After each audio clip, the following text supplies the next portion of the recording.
the Chief Guest, Honorable Dr. Justice S. Tamilvanan, President of the Tamil Nadu State Consumer Disputes Redressal Commission, the Chairperson of FICCI, Tamil Nadu State Council, Srimati V. Kavita Dutt, the Advisor FICCI Cascade, and former Chairman, Central Board of Indirect Taxes and Customs, Mr. P.C. Jha, the Head of the FICCI Tamil Nadu State Council, Mr. P. Sridharan, other distinguished invitees, members of the panels of discussion to follow, ladies and gentlemen, and young friends present here. It's truly a very great privilege for me to be present here to represent the law enforcement agency on this very significant subject of containing counterfeiting and smuggling, a step towards prosperous nation building. At a juncture when the country has set two audacious goals before it, one of placing a man on the moon, and the other of galloping towards a $5 trillion economy, there are certain hiccups and hurdles on the way which could affect the trajectory of both these goals.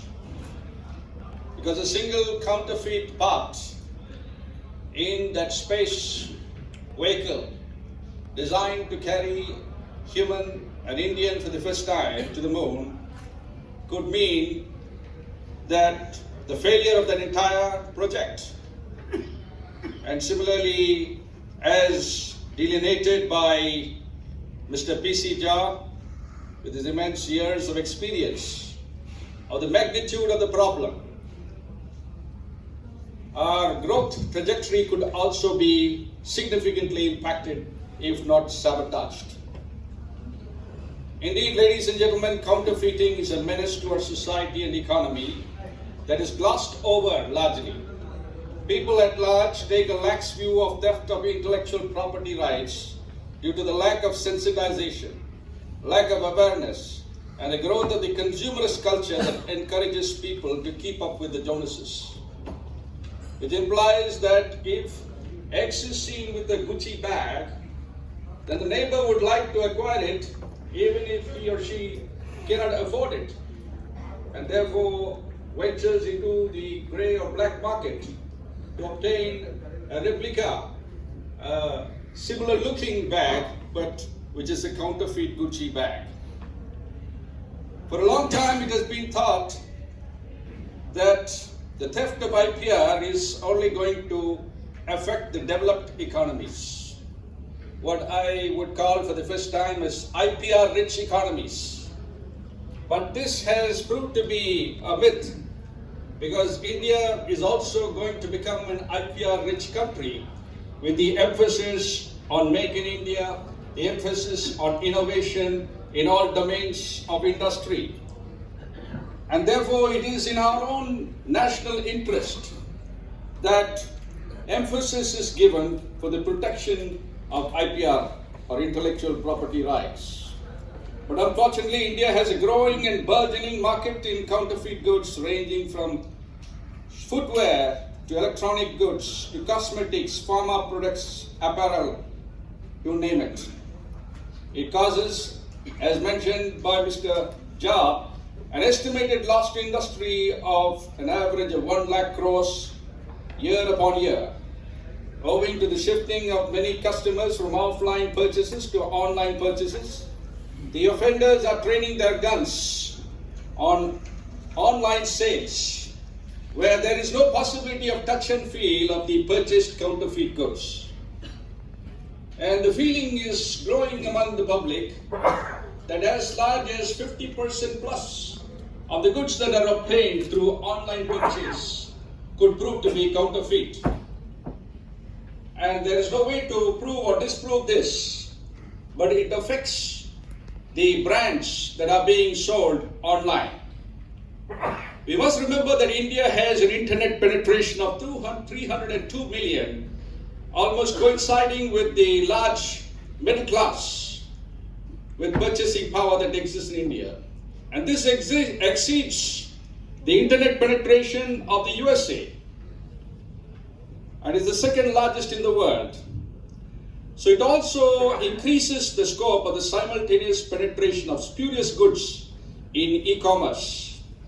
Of late, the agencies and persons behind the counterfeit trade have shifted from e-commerce sites like eBay to social media sites like Facebook and Instagram. Apart from trade in counterfeit goods within the country, counterfeit goods are exported to other countries, affecting the image of the country or brand India. We cannot have an image of fake in India when we are trying to sell the image of make in India. India is fifth after China in terms of the export of counterfeit goods. Of course, China is a giant with regard to that. That's why there is the joke that why is the Great Wall of China called great? Why is it the wonder of the world? Because it's the only Chinese good that lasts beyond a month. That is said in lighter vein. Apart from trade in counterfeit goods within the country, counterfeit goods, as I told you, are exported. So this emphasizes the importance of customs and border protection agencies in preventing and reducing the export of counterfeit goods. India being surrounded by 8 countries, neighboring countries, the potential for import of counterfeit goods through porous borders is also a major challenge.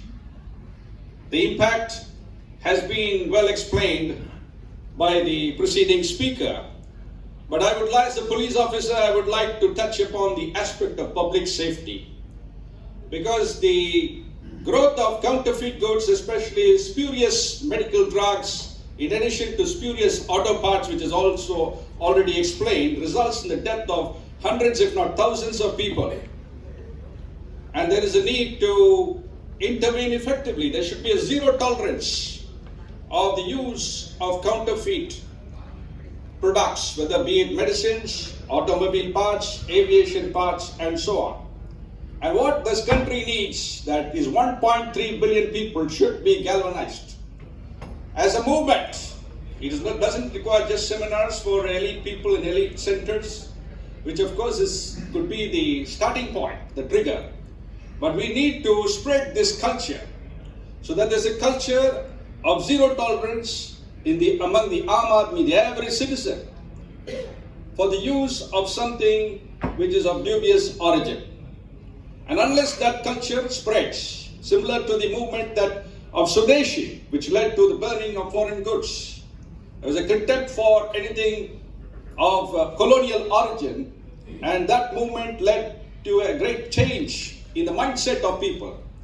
And that kind of a movement needs to be launched in India so that there is no tolerance or acceptance of the infringement of IPR, which is a significant impact of counterfeit goods. And this slows down the zeal for innovation. As Peter Drucker said, the father of modern management, innovate or perish. But I would amend it to innovate and flourish. If our country needs to flourish in the coming years and take the 300 million people who are still subject to abject poverty and do not have the basic needs met, if we have to take them along in the journey to growth, on this trajectory of high growth to $5 trillion economy, we need to tackle this at the grassroots level. So there is a need to reinfuse consumer confidence and to build the reputation of brands.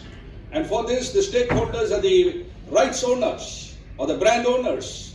They need to play a more concerted role, a more collaborative role. The brands now protect their own turfs, but in fact they should all come together and set aside a corpus which will fund and fuel this movement to create awareness.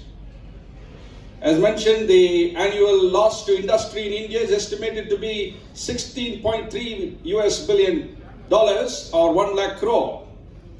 And the national security aspect of this is that most of this is done by criminal gangs, and it even could be terrorist groups like the Al-Qaeda or certain Kashmir-based terrorist groups, because this is a low-risk, high-profit activity.